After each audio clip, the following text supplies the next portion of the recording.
और अब मेरे पास आपके लिए एक सुखद सरप्राइज है।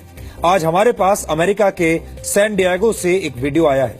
इस वीडियो में एक पिता अपनी रोती हुई बेटी को शांत करने की कोशिश कर रहा है, लेकिन जब उसकी बेटी रोना बंद नहीं करती तो पिता एक ऐसी ध्वनि निकालता है जो ओम के उच्चारण से बहुत मिलती जुलती है और फिर पलक झपकते ही ये बच्ची रोना बंद कर देती है। हो सकता है कि इस व्यक्ति को ओम की ध्वनि के बारे में और इसके पौराणिक महत्व के बारे में कुछ भी न पता हो, लेकिन अपनी बच्ची को शांत होता देखकर इस पिता का ध्यान ओम की ध्वनि की तरफ जरूर जाएगा। इस वीडियो को अभी तक सोशल मीडिया पर 35 मिलियन यानी 3 करोड़ 50 लाख से ज्यादा हिट्स मिल चुके हैं। मैं चाहूंगा कि आप पहले ये वीडियो देखिए और फिर हम इससे जुड़ा एक छोटा सा विचार आपके साथ शेयर करेंगे।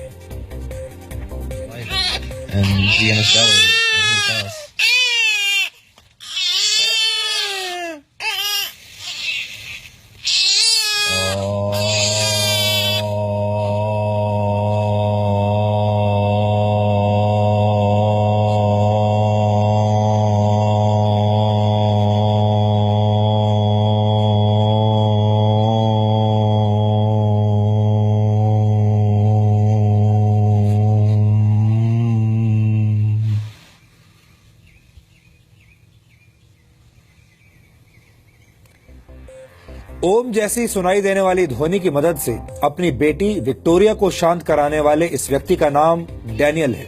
यहाँ ओम की विशेषताओं का एक डीएनए टेस्ट करना भी जरूरी है। ओम की ध्वनि 3 अक्षरों से मिलकर बनी है। पहला है अ, दूसरा है उ और तीसरा है मा।